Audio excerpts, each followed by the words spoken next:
Hi, welcome back. Well, that was a clip from Olivia Newton-John's latest single, which is called No Matter What You Do, and Olivia is joining us now in the studio. And when we were just watching that, you were saying, my swing, yes, my garden. So whereabouts was all that shot? In New South Wales. Made me very homesick.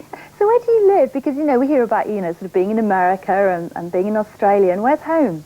Well, Australia's home. I feel at home in America too because I've lived there for almost 20 years. But Australia, we've been living there most of the time, the last couple of years. Is that where your daughter goes to school and sort of, does she think that's home? Well, she feels at home both places. When she's in Australia, she has an Australian accent. She comes back to America, she has an American accent, and she slots into the schools in both places. It's a farm, isn't it, in Australia? Yes, What sort of farm is it? Avocados and custard apples. So you're a real, you know an awful lot, do you, about avocados? Not extremely. I know when they're ripe. When you go to a restaurant, would you know your avocado? Oh, yes, I put a little O stamp on them all, you know. No, I love them, actually. How come, because there was a time when sort of really Britain claimed you as theirs. When did you come to Britain and start working? I came when I was, I think, 17. 17. I was a double act with another Australian girl, Pat Farah, and we toured all the clubs and did TV and everything.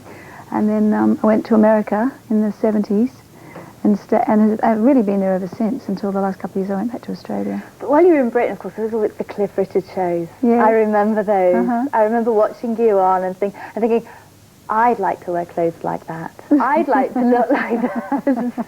You were really, you know, when you were here and with the Cliff Richard shows, you were sort of quite a role model for a lot of teenage girls. Really? Yes, it's just like, you know, the same effect that Kylie Minogue has had on an awful lot of teenage girls. And of course, everybody had married you off to Cliff Richard. I know. Everybody had, apart from you. He's lovely. So when did you then go to America and get the part of Grease?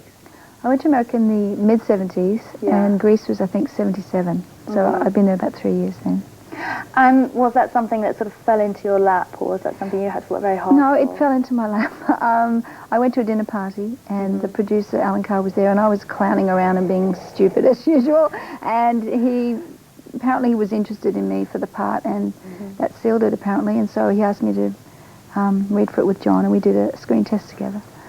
And thank goodness it worked. Well, I mean, it was an amazing success. It's been with you ever since. You will never shake that off.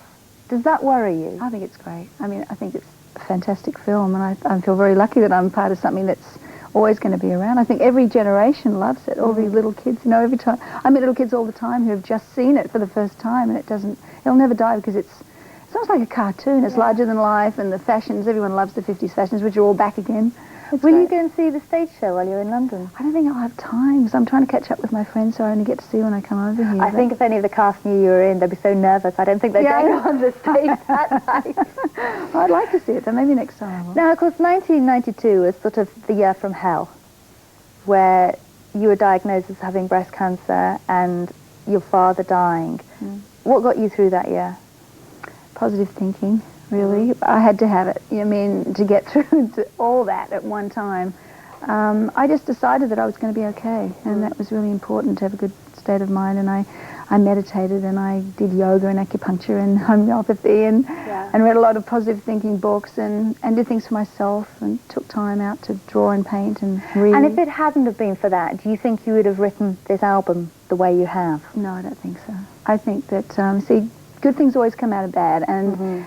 I was recovering at the time, and I was going to write a book for other women to tell them, yes, you can get through it, and there is life after cancer, and cancer doesn't necessarily mean that you die, that there's a very high cure rate now. And but it came out in songs, and they're positive songs, and they're songs about what I feel about life and love and the planet. And it's my first singer-songwriter album, and it's out this week. We know. Yeah. We're all going to go out and buy it. Now, you're working so hard. I bet you don't see your mum very often. But no, I haven't seen her for a while. Because the wonders of television, and also Eamon Holmes, we have somebody who's your #1 fan waiting for you in Australia. Oh! Look who I found on the beach, Olivia. Now, people at home may think this is Olivia's sister, but it is in fact her mother, Irene, and you can speak to her there, Irene. Hello, Olivia, darling. How are you? Hi, Mum. You look great. I think it's wonderful to be able to talk to you like this. I wish you could be here because the beach is just wonderful. Oh, I'm very homesick. Day. I'm very homesick. It's Australia Day, isn't it? Yes, it is Australia Day, and you now got Australian nationality, which is wonderful. Oh, good on you. And Mom, look, on the couch Yes. next to me is Rona. I don't know if you can see her. Hi, Mom. It's Rona. Hello? It's your other daughter. Oh, Rona. Hello. How are you? Remember me? I'm so pleased you're there. What is London like? Wonderful. I'm having a great time. You're having a good time. That's Yes. great. I'm so happy for you. Ma'am, I did look you forward know- to seeing you. Did you know Okay. that? Did you know that we arrived in Australia on Australia Day on Rona's birthday? Do you remember? Oh, that's true. Yeah, Oh, that's right. No, I'd forgotten that. Yeah. And what nationality are you, Irene? Where's that accent from? Well, I was born in West Germany. Yeah? Yes. What a mixture. Hey, I tell you what, and Olivia, did you know that you're on the telly here tonight on Channel 9, 8:30? We're going home to watch you. It's a program called 70 Celebration. I'm too young to remember it, but I believe it was very good.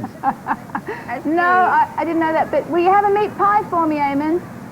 We will. We'll tape that. That's where we're going now, isn't it? Yes, it yeah, is. We're going And back. have a lovely, lovely time in London, and I hope your record will be a great success. Thank you, Mum. And Great. give my See you love to guys. Australia.